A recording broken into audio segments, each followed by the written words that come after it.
Assalamualaikum warahmatullahi wabarakatuh. Bismillahirrahmanirrahim. Alhamdulillahirabbil alamin. Allahumma shalli ala sayyidina Muhammadin. Alhamdulillah, Bapak Ibu yang dimuliakan Allah Subhanahu wa taala, kita bersyukur sampai pagi ini nikmat-nikmat Allah alhamdulillah kita manfaatkan dalam hidup kita untuk ke masjid, untuk berbagai hal yang baik atau tidak baik. Dan Allah Subhanahu wa taala kalau kita gunakan nikmatnya untuk yang tidak baik, dia tidak langsung cabut atau dia tahan nikmat, tetap dia berikan. Sehingga kita menggunakan untuk taat, untuk maksiat, dia tetap berikan. Jika kita bisa memilih, pilihlah menggunakannya untuk yang baik-baik saja, yang taat saja, karena akan ditagih pertanggungjawaban.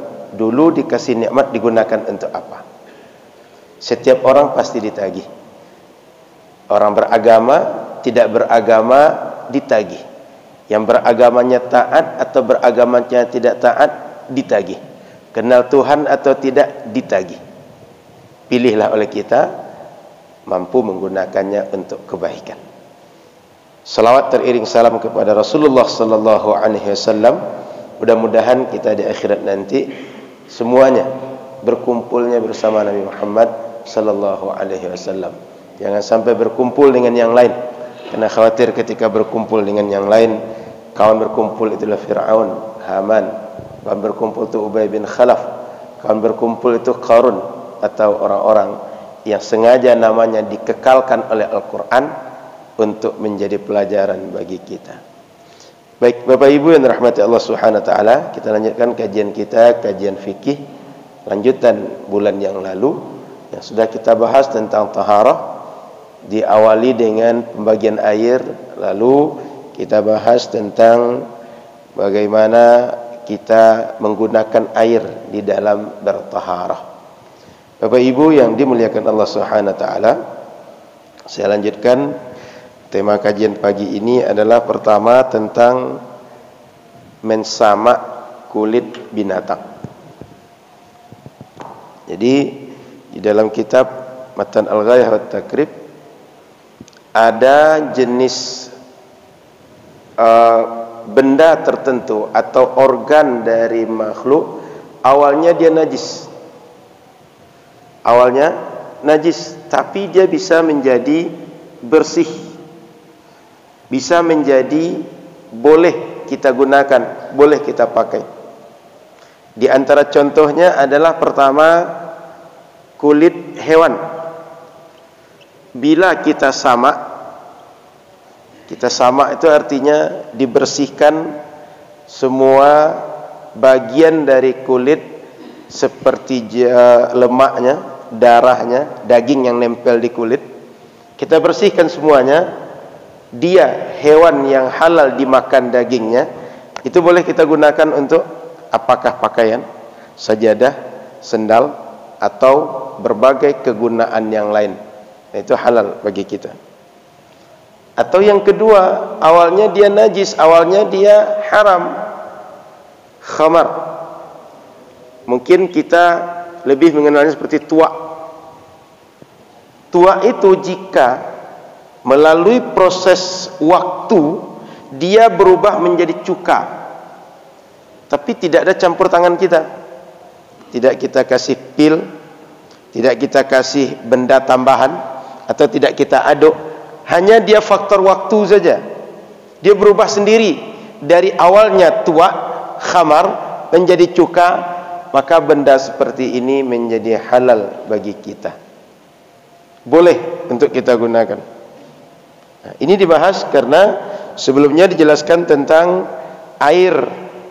Lalu air itu ada kemungkinan dia kena najis, dia menjadi bernajis.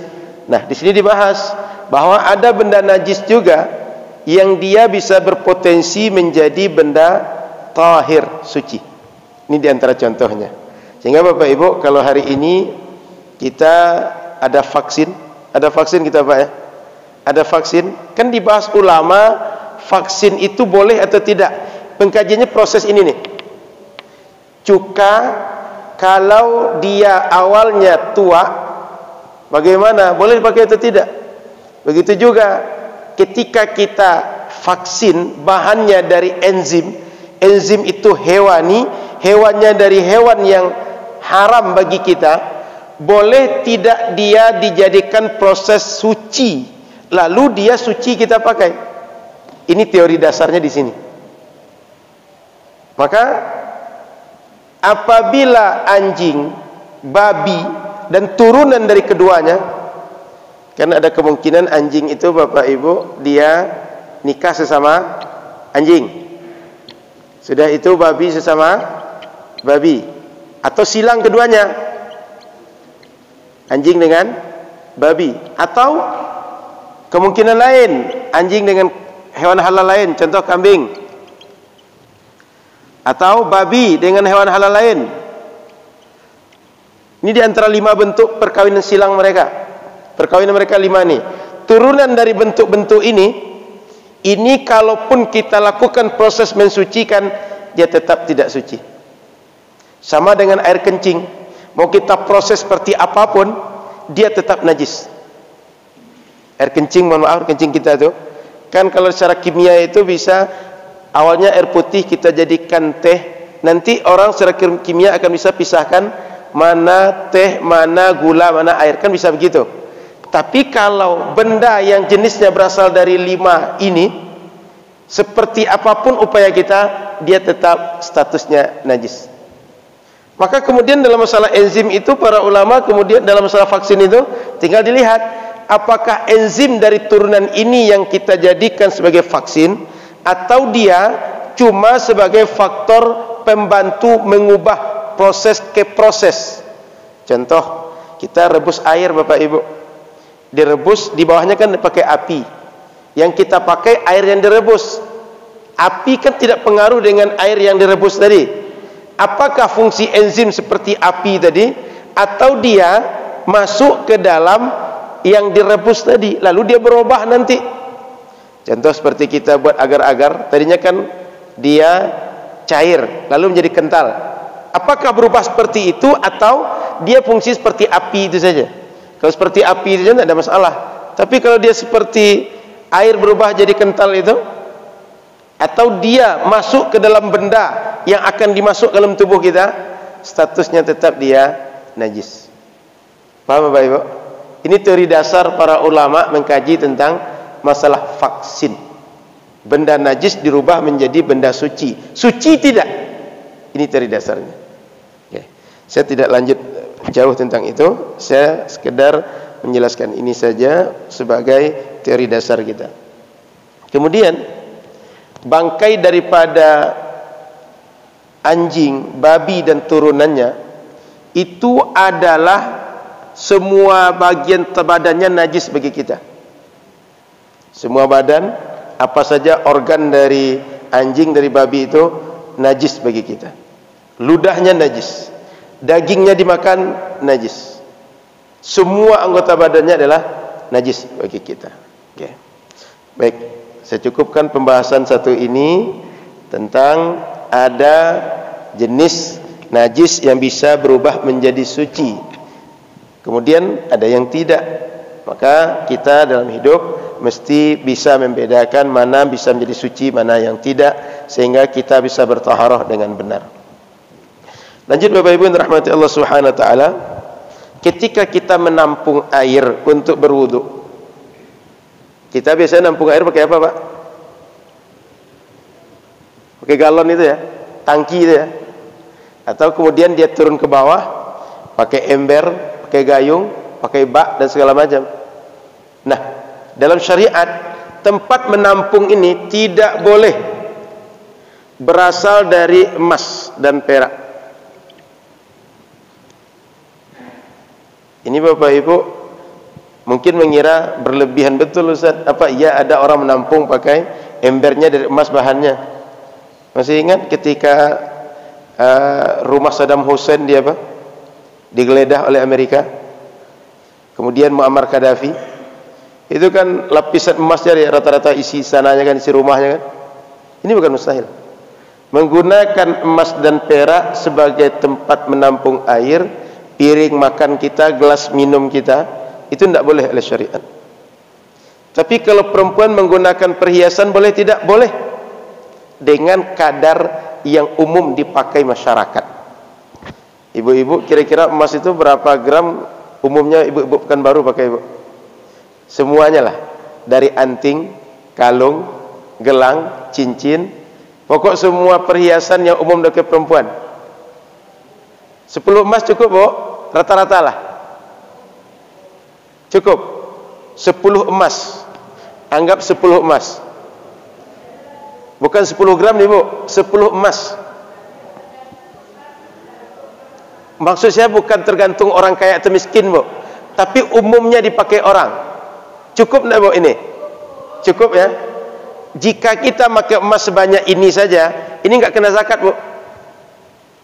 Tapi kalau sudah berlebihan, pakai anting ini, satu antingnya 1/4 kilo, satu gitu.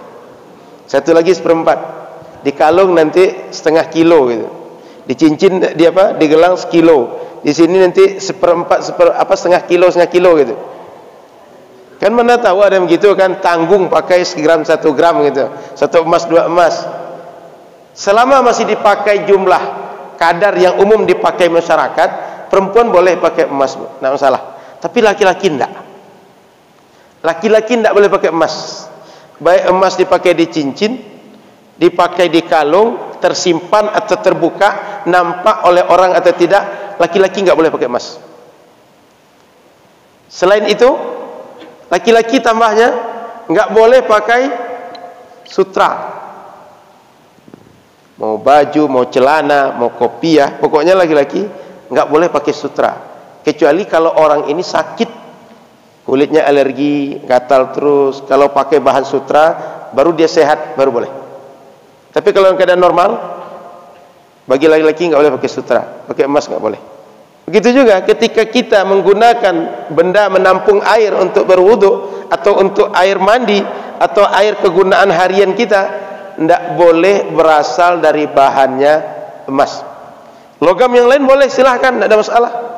Gunakan dari kuningan, dari besi, dari aluminium, atau apa saja yang bisa kita pakai, termasuk peralatan rumah yang lain. Gunakan plafon, gunakan untuk dinding, untuk pagar, untuk apa saja di rumah kita, silakan. Tapi jangan gunakan emas dan perak. Ini larangan syariat. Termasuk laki-laki tidak boleh menggunakan sutra. Nah, ini kenapa dibahas ini? Karena kita akan menggunakan air. Air itu kan nggak mungkin setiap dia keluar baru kita gunakan wudhu kan? Tak selamanya begitu. Ada air danau kita wudhu langsung. Kadang-kadang air itu kita tampung. Sekarang yang paling mudah itu pakai tangki. Lalu nanti dengan mesin dia diolah, kemudian turun ke kran, kemudian mengalir ke berbagai bak-bak yang kita tampung. Maka ini dibahas supaya ketika kita ibadah tak timbul lagi pertanyaan, boleh tidak menggunakan tempat dari ini? Paham ya? Maka dibahas oleh para ulama. Lanjut, Bapak Ibu dirahmati Allah. Saya selesaikan bab ini. Setelah itu pembahasan kita, sebelum kita berwudu, syariat memberikan sunnah, tuntunan kepada kita beberapa sunnah. Di antara sunnah yang dibahas agak khusus oleh ulama adalah namanya bab siwak atau sikat gigi. Siwak ini dalam hadis Nabi, laula an asyqa ala ummati la amartuhum inda kulli salah. Kalaulah tidak khawatir memberatkan umat, aku akan suruh mereka gosok gigi setiap kali salat. Dalam sebagian hadis riwayatnya inda kulli wudu, setiap kali berwudu. Setiap kali wudu dianjurkan gosok gigi. Bapak Ibu mohon maaf, kira-kira pengalaman pribadi, saya enggak usah dengan orang. Kita sholat, sebelum sholat itu gosok gigi. Kemudian dalam kondisi lain kita sholat, tapi sebelum wudu enggak gosok gigi. Kira-kira mulut lebih nyaman mana? Gosok gigi ya. Bacaan lebih jelas yang mana rasanya? Gosok gigi atau tidak? Gosok gigi. Kemudian Bapak Ibu nanti kalau pulang, ada anak yang sedang ngafal Quran, tanya ke dia, kalau seandainya sedang ngafal Quran, lebih senang mana menghafal setelah gosok gigi atau tidak? Kira-kira menurut Bapak Ibu lebih nyaman mana? Gosok. Makanya di dalam kitab Lubabul Hadis, Imam Suyuti mengumpulkan 10 riwayat tentang keutamaan menggosok gigi ini. Sampai ada riwayat mengatakan 2 rakaat salat dengan gosok gigi itu lebih besar pahalanya dibanding salat 70 rakaat tapi tak gosok gigi. Sama-sama salat nih. Yang satu cuma 2, yang satu 70. Tapi yang 2 ini dengan gosok gigi, yang 70 enggak gosok gigi. Lebih besar pahalanya yang 2 rakaat. Kenapa? Kita secara psikologis kalau gosok gigi, kalau mandi, kalau kuku pendek, mohon maaf bulu ketiak pendek dan berbagai bulu dan yang ada di badan yang mesti yang disuruh syariat untuk dibuang, itu kondisi badan kita lebih nyaman, Pak. Lebih senang kita, lebih fresh. Ketika sholat, itu akan bisa menambah khusyuk kita sholat dibanding kalau tidak dibersihkan, kalau tidak dipotong, tak dibuang sebagian yang disuruh oleh syariat. Maka siwak, gosok gigi. Apa alatnya? Alatnya ini tidak mesti yang dipakai orang Arab kalau kita pergi haji umroh itu, namanya kayu arak. Tidak mesti itu. Boleh semua yang bisa untuk digunakan menggosok atau yang kesat. Boleh, Pak, semua yang bisa menggosok. Maka di kampung-kampung, kalau kami di kampung, Pak, rumput banto. Mungkin sebagian Bapak Ibu kenal. Kalau di kampung dulu waktu saya kecil, itu rumput banto itu diambil. Kalau orang tak biasa menggunakan itu mungkin menganggapnya jijik atau menganggapnya kok sulit sekali. Kok seperti membersihkan gigi sapi gitu. Tapi sebenarnya adalah bagi masyarakat apa yang mudah.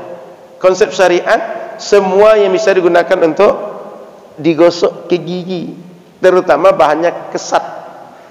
Maka kayu, kalau ada jenis kayu yang lain bisa digunakan, silakan. Hari ini sikat, atau selain sikat kalau ada nanti silakan. Kan kalau kita ke dokter, alat membersihkan macam-macam dokter tuh, nggak ada masalah. Mana tahu pakai katembat juga bisa, atau alat yang lain yang dianggap bisa membersihkan, boleh. Bapak Ibu rahmati Allah Subhanahu wa taala, ketika kita kaji syariat, ternyata selain gosok gigi ini banyak kebersihan-kebersihan lain yang dianjurkan oleh agama untuk kita. Dalam wudhu saja, kumur-kumur, membersihkan hidung kita. Hidung ini Bapak Ibu, ini kan kalau kita bernafas, udara masuk ke paru-paru kan melalui sini oksigennya. Bayangkan kalau ini kotor. Kalau di mobil itu saring udara, Pak ya. Apa namanya itu? Kalau itu kotor, kan udara juga kotor ke dalam kan? Kalau kotor, AC kita nggak terlalu dingin kan? Bayangkan setiap udara oksigen masuk ke paru-paru lewat tempat kotor, apa yang terjadi? Paru-paru akan terbawa kotor juga kalau ini nggak kuat filternya. Oleh syariat 5 kali sehari, hanya salat fardu ya, disuruh bersihkan filter ini. Apa tidak sehat paru-paru umat Islam? Cuma mohon maaf kalau yang merokok, kan dirusak lagi dengan rokok dia kan. Tapi Islam secara kebersihan mengajarkan paru-paru kita bersih melalui filter ini. Sudah itu kumur-kumur. Kita makan, minum, kadang-kadang habis makan, habis minum nggak peduli ada sisa atau tidak, melalui kumur-kumur keluar itu. Kemudian dalam berwudu lagi, telinga dibersihkan. Sehingga setiap kali wudu dibersihkan, insya Allah kotor nggak akan sisa. Ada lagi yang lain yang dianjurkan syariat, nggak dapat dalam wudu selain gosok gigi, adalah kita mulai dari anak kecil loh, khitan, sunat Rasul. Ada yang spesialis anak di sini, Pak? Dokter spesialis anak? Nggak ada ya? Nanti boleh tanya ke beliau. Hari ini banyak anak-anak yang dipaksa khitan usia kecil.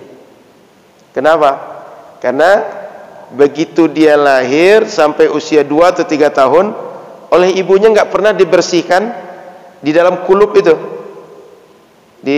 Yang kulit biasanya kita buang kalau di khitan itu kan setiap dia buang air kecil, ampasnya kan sisa, numpuk di situ. Setiap kali numpuk, dia akan terus tambah banyak, akhirnya itu membusuk. Kalau dia membusuk, jadi infeksi. Anak demam terus, panas tinggi, batuk-batuk dan segala macam. Maka kalau dokter suruh sunat Rasul nih. Dan kalau kita tahu Bapak Ibu, sejak usia 7 hari anak kita sudah disuruh syariat untuk khitan. Orang di sana, di barat sana, itu mengembangkan sekarang teknologi modern, bagaimana anak mereka khitan usia sebelum 1 tahun, 1 tahun ke bawah. Anak kita khitan usia berapa? Kelas 4, kelas 5 rata-rata kan. Itu dramanya banyak minta ampun.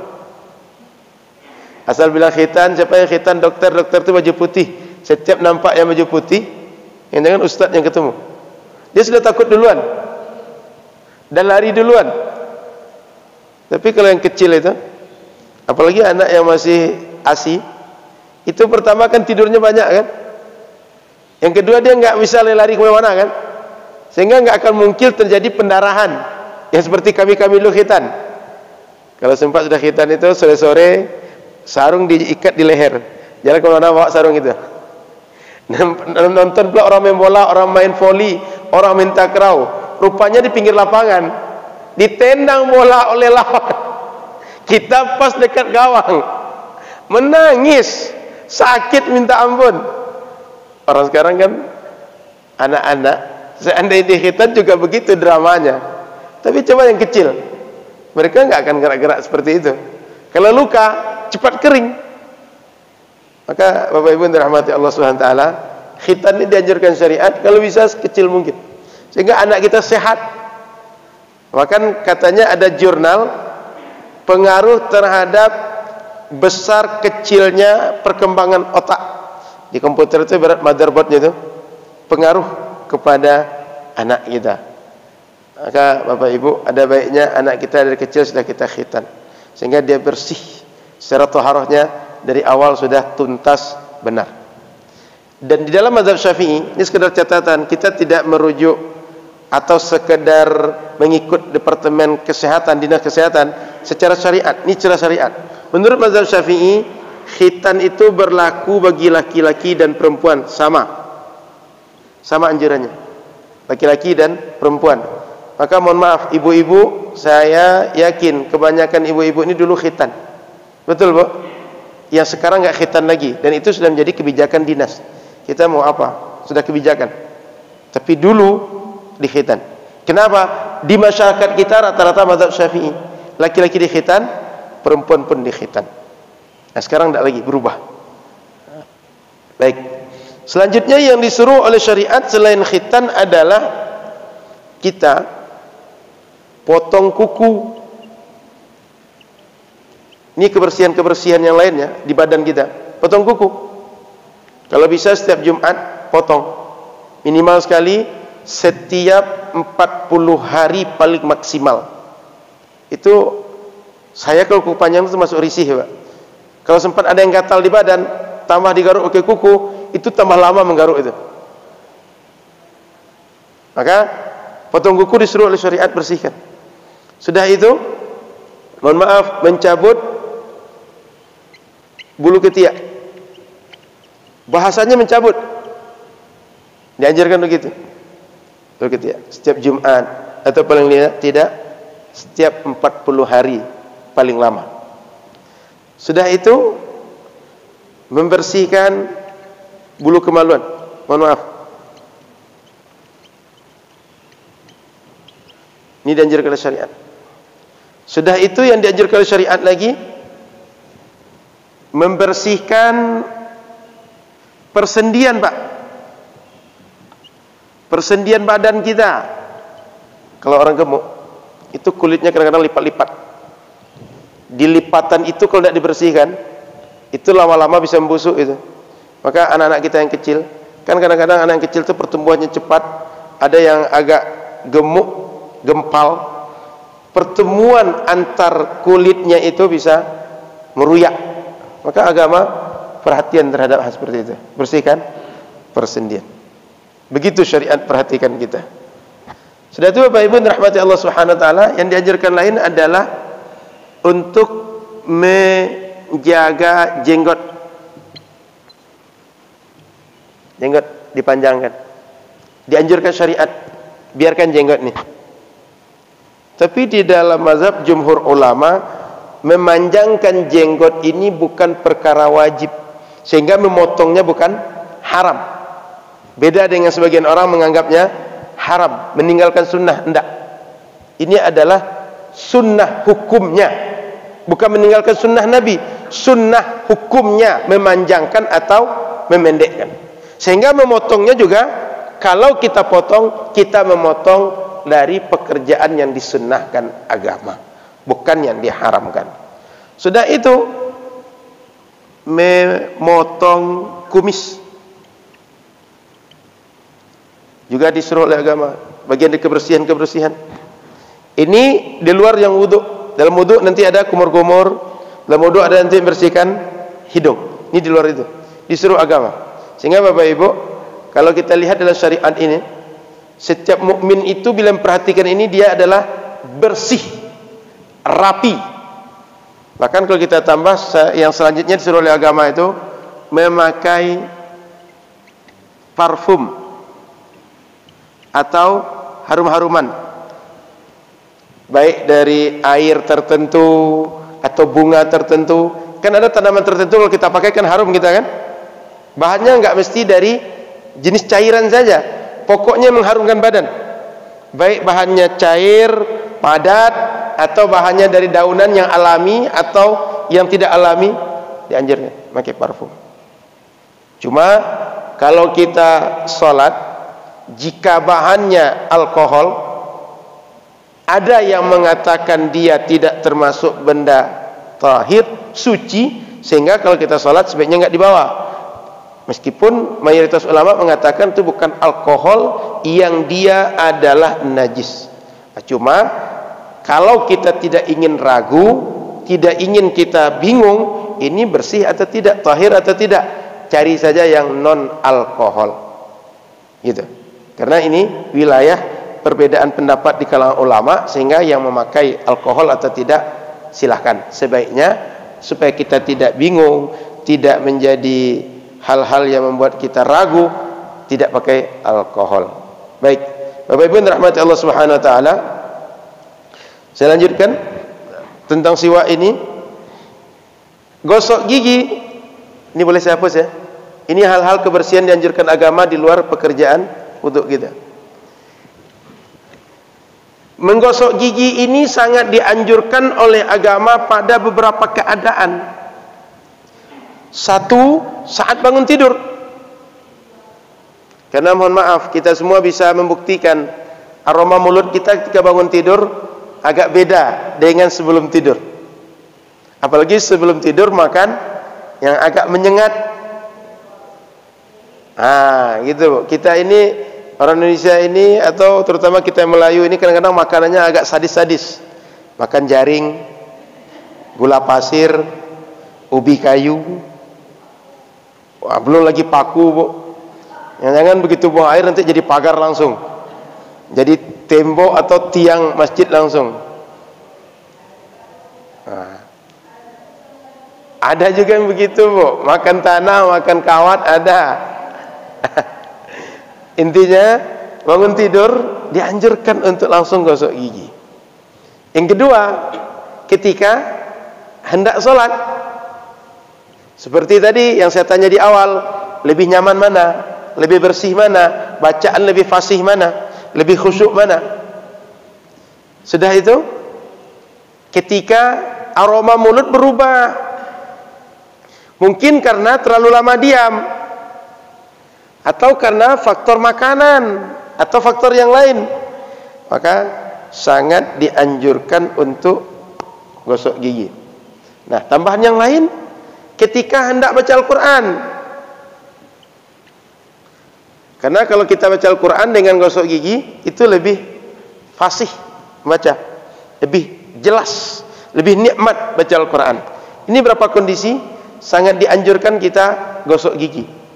Meskipun setiap saat dianjurkan gosok gigi, setiap kali wudu, setiap kali kita sholat, atau kapan saja kita bersihkan badan sekali gosok gigi, saat mandi kita gosok gigi, bagus. Tapi minimal saat ini, bangun tidur, berubah aroma mulut, ketika hendak sholat, ketika hendak baca Al-Quran, sangat dianjurkan untuk gosok gigi. Kemudian Bapak Ibu yang dirahmati Allah Subhanahu wa taala, ini sekali lagi tidak terbatas pada kondisi ini saja. Boleh di kondisi yang lain. Ini yang sangat dianjurkan oleh syariat. Baik, kemudian alatnya sudah tadi. Kemudian caranya tergantung alat lagi ya. Yang penting Bapak Ibu rahmati Allah, poinnya adalah bagaimana kita bisa bersihkan. Soal kita pakai odol atau tidak, itu bukan lagi hal yang dipermasalahkan oleh syariat. Boleh pakai odol, boleh tidak. Karena odol itu kan fungsinya lebih membantu membersihkan. Oleh karena itu, selama bahannya halal, menurut syariat diperkenankan, silahkan pakai odol, nggak ada masalah. Baik, Bapak Ibu, saya cukupkan di sini dulu pembahasan tentang kebersihan sebelum berwudu. Kita lanjut tanya jawab. Kalau tak ada lagi tanya jawab, saya lanjut ke bab berikutnya. Silakan Bapak Ibu yang bertanya. Anda bertanya Bapak Ibu tentang seputar pembahasan kita di awal tadi. Silakan Pak. Waalaikumsalam warahmatullahi wabarakatuh. Membersihkan kulit hewan yang selain anjing dan babi dan juga. Baik. Seperti buaya dan lainnya kan. Ya. Bagaimana kemudian fungsinya dan setelah itu yang mana? Baik. Sebagian ulama, Pak, terutama di mazhab Syafi'i, yang diperbolehkan kulit hewan yang kita kelola itu adalah yang kalau dia hidup lalu kita sembelih normal, yang dagingnya boleh dimakan. Yang dagingnya tak boleh dimakan, tak boleh juga kita gunakan. Sehingga memakai apakah namanya kulit dari ular, kulit dari buaya, atau kulit dari hewan-hewan yang lain, tak diperbolehkan. Sebagian lagi mengatakan meskipun hewan itu dia tidak dimakan dagingnya, selama bukan anjing, babi, atau turunan seperti kita sebut tadi, itu masih diperkenankan bila disamak. Minimal ini dua pendapatnya. Sehingga Bapak Ibu dirahmati Allah, kalau tak perlu memakai yang kulit singa, kulit harimau, kulit buaya, kulit ular, kita pakai dari kulit-kulit domba, sapi, kerbau, kuda, yang diperbolehkan syariat saja. Itu ada dua pandang seperti itu, Pak. Tapi soal kulit dari kulit babi, kulit anjing, atau turunan dari keduanya, itu tidak ada perbedaan lagi. Sepakat dia diharamkan syariat. Cukup Pak Hamidi? Silakan, ada lagi Bapak Ibu? Silakan Pak.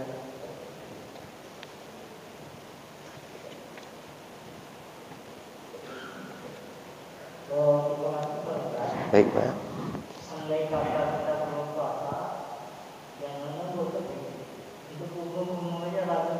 Baik. Nah, untung Bapak tanya.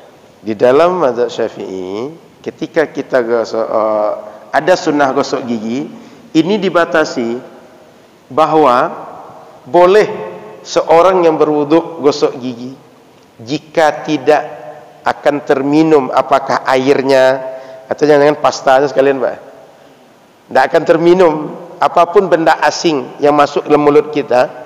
Itu boleh gosok gigi, tidak makruh, tidak dihukumi apalagi haram jika gosok gigi itu dilakukan sebelum zawal namanya. Zawal ini bahasa mudahnya sebelum tengah hari. Jadi setelah kita sahur sampai zawal, ini boleh gosok gigi bagi yang puasa, baik puasa wajib atau puasa sunnah. Sehingga dari zawal ini sampai nanti berbuka, itu dianjurkan tidak lagi gosok gigi, baik pakai odol atau tidak. Kenapa? umumnya kalau sudah siang sampai sore itu aroma mulut sudah mulai berubah.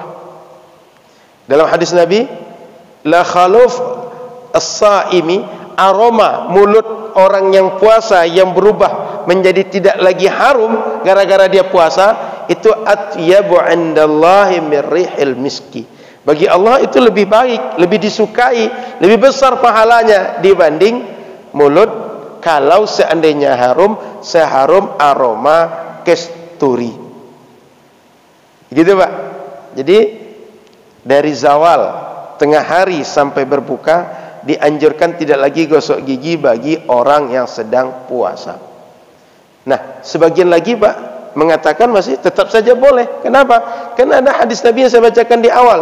Setiap kali wudhu, setiap kali sholat dianjurkan Nabi untuk gosok gigi. Tapi mayoritas dan di mazhab Syafi'i mengatakan, dan pendapat yang menjadi representasi mazhab Syafi'i, makruh hukumnya gosok gigi di waktu ini Pak. Cukup Pak. Saya lanjutkan tambahan dari pertanyaan beliau, kan khawatir kalau batal puasa ya. Jangankan gosok gigi, ada selip-selip di gigi. Kita tahu itu adalah sisa daging sahur tadi. Dinikmati, itu batal puasa. Tapi kalau seandainya kita segera keluarkan tahu kita, lalu kita keluarkan, nggak batal puasa. Tapi tahu kita masih ada rasa ada apa cabai dendeng yang tadinya enak betul, cabai dendeng. Nah, gitu-gitu terus, itu batal puasa. Kalau dalam sholat puasa batal, sholat pun batal. Karena nggak boleh makan minum dalam sholat. Puasa juga begitu. Gitu Pak. Jadi jangankan gosok gigi Pak, sisa-sisa tadi. Tapi Bapak Ibu perlu dicatat, orang yang berpuasa kalau mau kumur-kumur ketika wudhu boleh. Tapi dengan catatan dia tak akan tertelan. Termasuk kalau basuh hidung sekedar di muka ini, bagian lubang depan ini saja, itu boleh. Tapi jangan dihirup sampai batas seperti batas antar kepala kita di sini.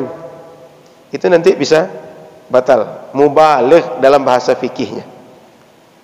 Cukup Pak ya? Baik, silakan ada lagi. Silakan Pak.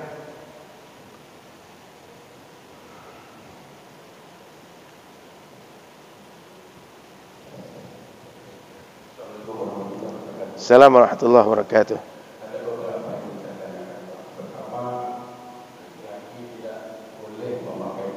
Iya.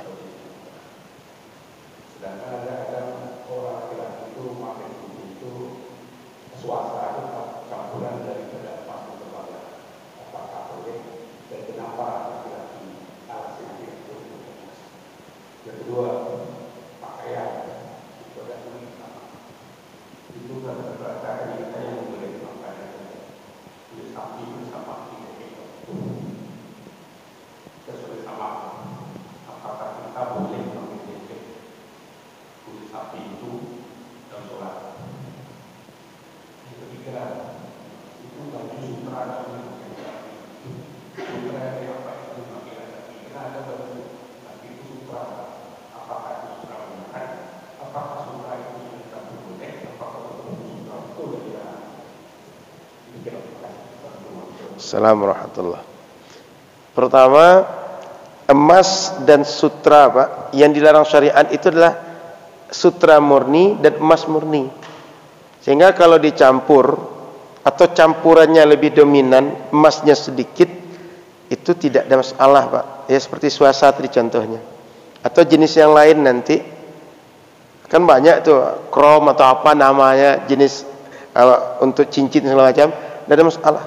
Tapi emasnya murni, emas 21 karat, 23 karat, 24 karat, itu yang tak diperbolehkan Pak. Tapi bila dia campuran atau unsur emasnya sedikit, itu boleh. Kemudian sutra yang dia murni Pak, artinya dari yang daun murbei itu daunnya,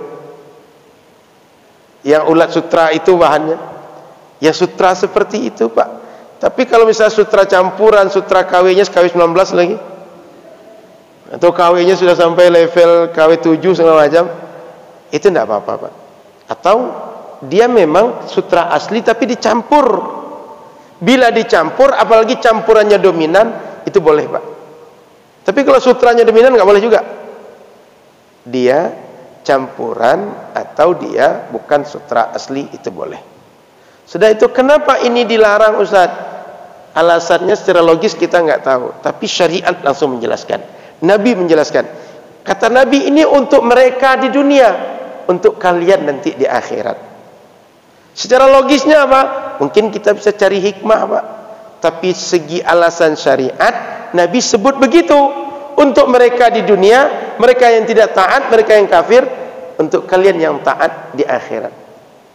Jadi kita di akhirat nanti pakai sutra, pakai berbagai macam jenis terbaik, jenis pakaian, Pak, jenis perhiasan terbaik akan diberikan untuk kita di akhirat nanti. Di dunia nggak dikasih.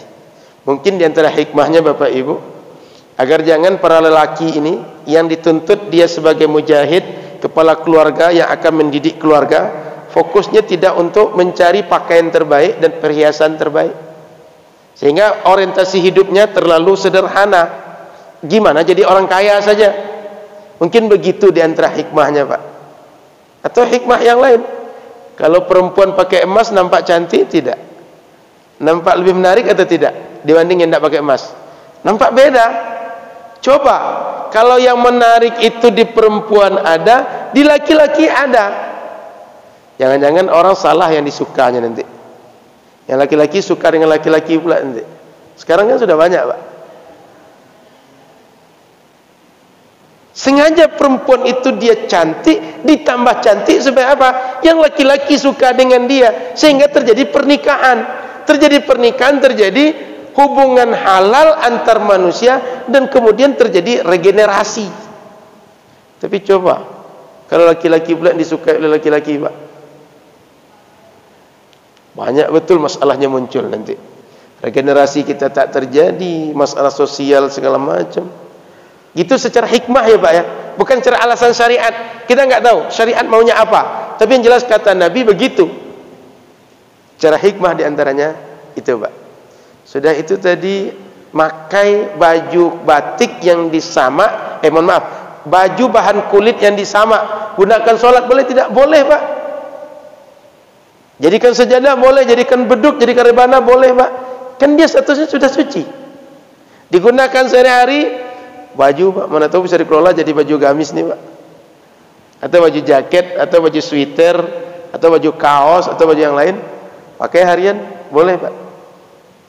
Cukup, Pak. Baik. Ada lagi? Silakan Bapak Ibu, pertanyaan. Silakan, Bu.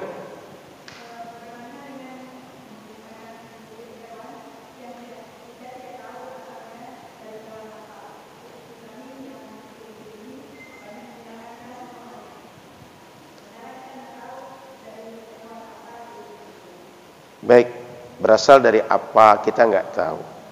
Nah, ini kalau seandainya kita ingin yang ketatnya, Bu, kita pelajari asal usulnya. Kalau ingin yang ketatnya, asal usulnya. Ini dari mana diambilkan? Bahannya dari apa? Secara aturan dagang itu nggak ada masalah kita tanya begitu, Bu. Boleh, Bu. Bahkan call center itu kan sengaja dibuat oleh sebagian produk. Itu tujuannya kan untuk kita bertanya itu. Cuma masyarakat kita kan jarang bertanya. Ya, makannya dah, nggak apa-apa, si Anu juga makan kok. Kita kan sering begitu, Bu.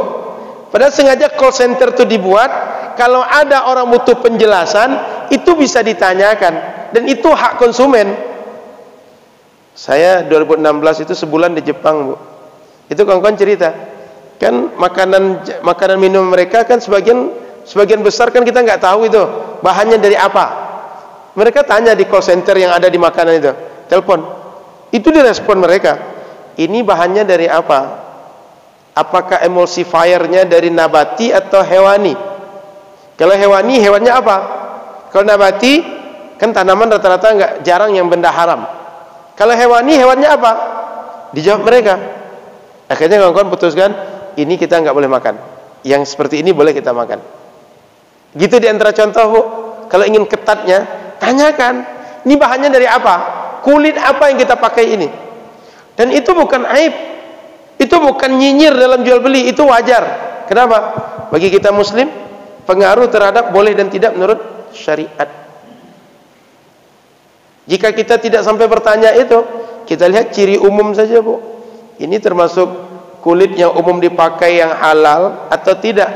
Apalagi kita beli di negeri muslim, yang di negeri muslim itu rata-rata orang paham. Begitu Bu. Tapi kalau seandainya ingin ketat menurut syariat, tanya betul, ini bahannya dari apa? Dari kulit babi, dari kulit buaya, dari kulit sapi, kulit apa? Itu hak ibu untuk bertanya. Cuma mohon maaf, kita sering tidak peduli dengan itu. Orang punya tas kayak merek itu, kita juga gitu. Enggak apa-apa pakai jalan kayak gitu. Nah, banyak orang pakai kok. Dia bukan karena banyak dia jadi halal. Jangan-jangan yang banyak itu rata-rata yang nggak tahu aja, yang nggak ngaji saja. Sehingga semua membolehkan itu karena tidak tahu, bukan karena yang tahu membolehkan. Kira-kira begitu Bu. Tanya Bu, pastikan. Kalau seandainya ragu, justru agama menganjurkan da'ma yaribuka ila ma la yaribuk. Kalau ragu, lebih baik tinggalkan yang ragu itu, lakukan yang yakin. Karena yang ragu itu buat kita nggak tenang. Maka lebih baik kalau ragu jangan lakukan. Kira-kira begitu Bu. Cukup? Ada lagi? Ini sudah boleh sholat atau belum Pak? Jamnya barusan? Belum. Itu baru syuruknya. Baik. Bapak Ibu dirahmati Allah Subhanahu wa taala. Ini beberapa kondisi kita dianjurkan gosok gigi. Kalau ingin tambah satu lagi, kalau gigi sudah mulai menguning. Nah, kan bisa gigi mulai menguning kan Pak ya? Apalagi yang sering diasapi. Biasanya kan ikan saleh yang diasapi kan? Ada juga yang gigi sering diasapi sehingga dia mudah menguning, berubah warna. Kalau sudah mulai menguning, dianjurkan gosok gigi. Ini berapa keadaan yang dianjurkan syariat untuk kita, sangat sunnah hukumnya gosok gigi. Sekali lagi Bapak Ibu, ini adalah diajarkan syariat sejak Nabi diutus.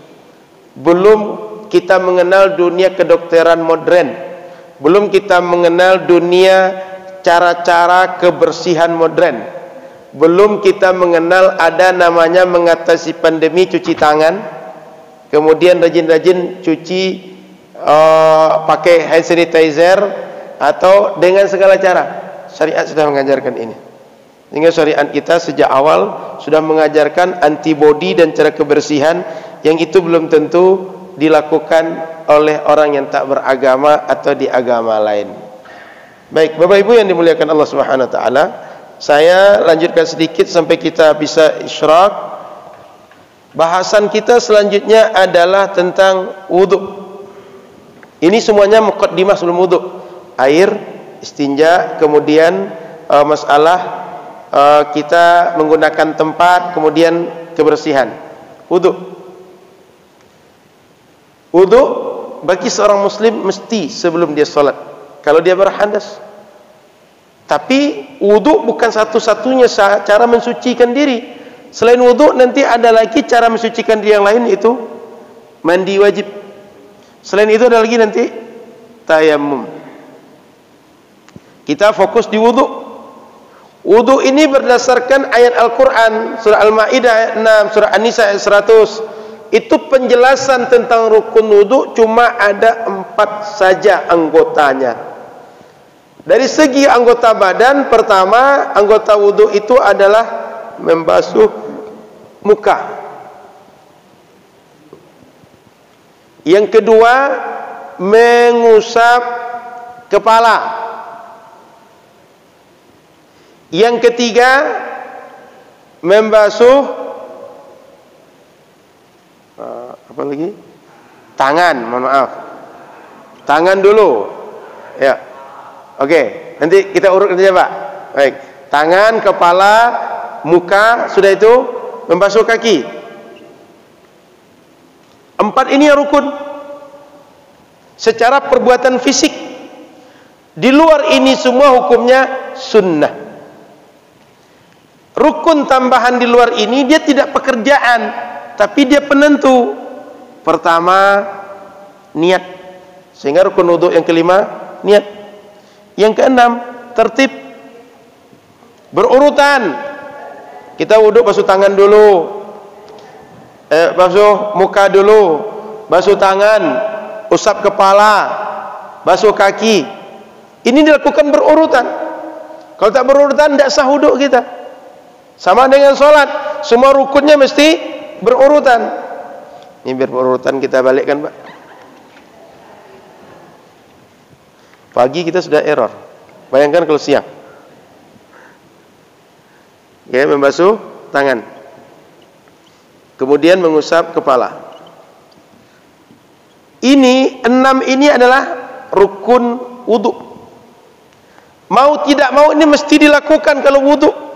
Mau banyak air, mau sedikit, minimal ini mesti kita buat. Di luar ini semua hukumnya sunnah. Sehingga kalau dia nanya bagaimana basuh telinga, kumur-kumur, masukkan air ke hidung. Kemudian kalau seandainya kepala dibasuh ke semuanya, ada orang yang basuh tengkuk, ya, ketemu kan? Ada orang yang kemudian dia sampai basahkan ini juga. Kemudian bagaimana nanti kalau dia membasuhnya 3 kali, dan berbagai sunnah yang lain, itu adalah sunnah dalam berwudu. Yang 6 ini yang wajib. Muka disebut dengan muka adalah kalau bagian tempat terakhir tumbuh rambut normal. Ini kita normal kan bisa dirasakan semua. Di mana tumbuh rambut normal. Kalau saya sudah abnormal. Ini kepala juga. Tempat tumbuh normal, katakan mohon maaf di sini, seperti yang saya sebut nih. Setiap kita kan tahu kita nanti di mana tumbuh normal rambut sebelum dia rontok. Tempat tumbuh normal rambut sampai di sini, yang kita kalau hadap-hadapan dia bagian depan, jenggot, dagu. Kalau kita hadap-hadapan dia di depan kita dengan orang berhadapan, ini yang nampak. Itu adalah bagian muka secara vertikal. Horizontal dari mulai tumbuh anak telinga ini, daging kecil ini, sampai daging kecil di sini, itu disebut bagian wajah. Maka kalau wudu, semua bagian itu mesti dibasuh. Baik di sini ada daging tumbuh atau tidak, ada bulu tebal atau tipis, semuanya mesti dibasuh. Kalau seandainya kita basuh itu ada jenggot, ada kumis, ada cambang, itu cukup dibasuh bagian luar saja, dan sunnahnya nanti di sela-sela, supaya kalau yang tebal itu juga masuk air ke bagian dalam. Kemudian ketika kita membasuh tangan itu bahasanya mulai dari ujung tangan sampai kedua lingkar siku kita, bukan sampai ke siku saja, tapi selingkar siku keseluruhan, dari ujung tangan sampai ke sini. Cara membasuhnya gimana Ustaz? Kita anggap air keran atau ada air gayung. Apakah mesti dari ujung sini sampai ke siku, atau kita boleh balik kan? Kan mungkin ada orang yang basuh itu dia ginikan tangan dia, tidak ada masalah. Atau dari tengah dulu, air jatuh ke bagian tengah lalu dia usapkan ke semua tangan, tidak ada masalah. Tidak harus dari ujung jari ke siku. Yang mana saja yang mudah bagi kita boleh. Karena ila al-mirfaqaini pada ayat itu bukan mengatakan mesti dari ujung tangan sampai ujung kaki, tapi untuk mengatakan batasnya sampai selingkar siku kita. Paham ya? Yang wajibnya 1 kali. Kalau sudah rata 1 kali oleh air dah cukup untuk membasuh anggota. Tapi sunnahnya di 3 kalikan. Kalau tangan kanan dulu baru kiri sunnahnya. Kemudian mengusap kepala. Bapak Ibu, mengusap kepala ini berapa besar nih yang kita usap? Menurut Bapak Ibu, yang benar cara wudhu basuh kepala itu yang mana? Saya coba contoh ya. 1, ini kepala. Begini, lalu dibalikkan lagi ke sini. Ini cara pertama. Yang kedua, ambil air sedikit, basuh sedikit aja, atau sedikit aja bagian yang lain, yang pokoknya ada bagian kepala yang disentuh sedikit. Yang mana yang sunnah? Yang pertama. Yang boleh yang mana? Keduanya boleh. Berarti kalau keduanya boleh, apa satu sunnah, yang satu enggak sunnah? Atau keduanya sunnah? Baik, Bapak Ibu dirahmati Allah, saya ingin cerita ini agak panjang sedikit supaya nanti ada pengetahuan lain yang saya ingin sampaikan. Dalam bahasa Al-Quran, dia digunakan kalimat wamsahu biru'usikum. Disuruh oleh Al-Quran wamsahu biru'usikum, bahasanya gitu, basuh kepala. Ada huruf ba. Huruf ba ini dalam bahasa Arab disebut dengan harful ma'ani. Jadi huruf itu ada harful mabani, ada harful ma'ani. Harful mabani itu huruf-huruf pembangun kalimat, alif bata gitu. Tapi ada huruf yang punya makna dia, sehingga kalau ada huruf itu setelahnya isim, maka isim itu punya pengaruh makna dengan huruf ba ini. Di antara maknanya kata para ulama lil ilsaq. Kalau kita disebut membasuh kepala itu bila kedua tangan kita sudah nempel dengan seluruh kepala, baru disebut membasuh kepala sesuai diinginkan syariat. Kata sebagian dah litab'id, menunjukkan sebagian. Sehingga kalau sudah kita basuh dengan satu tangan, atau sedikit je tangan kita nempel, atau dua tangan, sudah disebut dengan membasuh kepala yang diinginkan syariat. Ini segi bahasa dari huruf ba. Maka Bapak Ibu akan temukan ada orang masuk kepala seperti dua contoh tadi, dibasuh sebagi keseluruhan, ada yang sebagian. Dari segi bahasa sudah terakomodir. Dari segi sunnah lagi, Nabi SAW dalam hadis sahabat Anas bin Malik itu wuduknya dengan cara seperti itu tadi, Bu. Diusap keseluruhan, lalu balik lagi tangan ke depan. Dalam kejadian yang lain, Nabi pakai imamah. Imamah tahu ya? Yang dililitkan kepala itu, bukan sorban yang di selempang itu kan, yang dililitkan. Kan nampak kayak Habib Rizik pakai kepala itu. Ketika pakai itu Nabi geser dikit aja, lalu bagian ubun-ubun dibasuh sedikit. Kira-kira yang mana yang sunnah? Yang keseluruhan tadi atau yang sedikit tadi? Yang benar yang mana? Keduanya apa? Pemahaman bahasa, pemahaman hadis penjelas ayat tadi. Sehingga Bapak Ibu ingin saya sampaikan, kalau terjadi perbedaan pandangan ulama, bukan karena yang satu menggunakan ayat ini, yang lain tidak.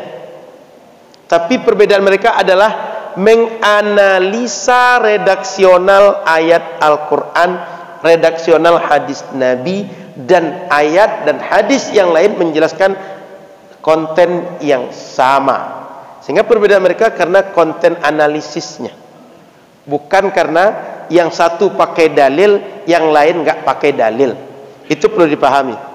Maka dalam perkara agama banyak mazhab, banyak perbedaan ulama memandang satu masalah, jangan dipandang sebagai satu hal yang dia adalah mengada-ada, mengikut nafsu, keluar dari syariat. Tidak.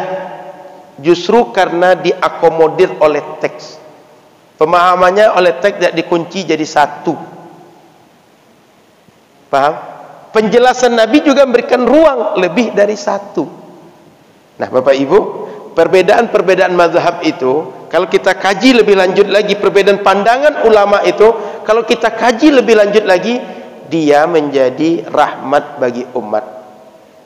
Contoh, hari inilah kasus yang banyak terjadi. Ada suami, dia marah ke istri, dia bilang, saya ceraikan kamu. Di satu majelis di rumahnya, sekali dia marah itu, dia bilang, saya ceraikan kamu. Bicara dia lagi, saya ceraikan kamu. Bicara lagi, saya ceraikan kamu. 3 kali atau lebih. Jatuh 3 atau 1? Jangan 1 dulu, Bu. Ini contoh. Yang kedua, ada yang mengatakan dicerai suaminya. Sudah itu rujuk lagi. Cerai lagi. Rujuk lagi. Cerai lagi. Enggak rujuk lagi setelah itu. Yang benar talak 3 itu contoh pertama atau yang kedua? Yang kedua menurut siapa? Yang pertama menurut siapa? Keduanya ada, Bu, mayoritas. Maka Yang kedua ini kalau diterapkan hanya yang pertama saja yang benar, nanti yang kedua bagaimana? Kalau yang kedua saja yang benar, yang pertama bagaimana? Syariat menjelaskan keduanya. Kejadian di masa Rasul dan sahabat, keduanya ada. Maka dalam sebagian konteks, kalau orang yang dia orang belajar, dia hati-hati mengeluarkan. Tapi orang kalau nggak belajar, nggak paham secara agama tentang esensinya mengatakan kalimat cerai itu, jangankan 3 kali, 1000 pun mungkin dia ucapkan. Setiap kali dia marah, setiap kali kesal dengan istrinya, pisahnya kita lagi, pulang engkau ke rumah mak engkau. Tidak sebentar bisa bicara begitu. Tapi dengan adanya 2 pandangan tadi, itu hukum negara kita itu bisa berubah-ubah mengikut pandangan itu. Melihat bagaimana pemahaman masyarakat dalam beragama. Itu contoh ringan. Saya tidak menjawab itu, Bu. Nanti di PA penjawab jawabannya, Bu. Pengadilan Agama Kota Pekanbaru. Tapi yang jelas Bapak Ibu, perbedaan itu lahirnya bukan karena satu pakai dalil yang satu lagi tidak, tapi karena memahami. Dan itu karena sebab bahasa, karena sebab dalil yang ada, karena sebab qiraat, dan banyak sebab yang lain. Saya kira cukup itu pengantar untuk tentang wuduk pagi ini. InsyaAllah bulan akan datang kita lengkapi kajian tentang wuduk dengan sunnah, dengan adab, dan semua terkait dengan wuduk insyaAllah. Terima kasih, mohon maaf salah dan kurang. Subhanakallahumma bihamdika asyhadu an la ilaha illa anta astaghfiruka wa atubu ilaika. Assalamualaikum warahmatullahi wabarakatuh.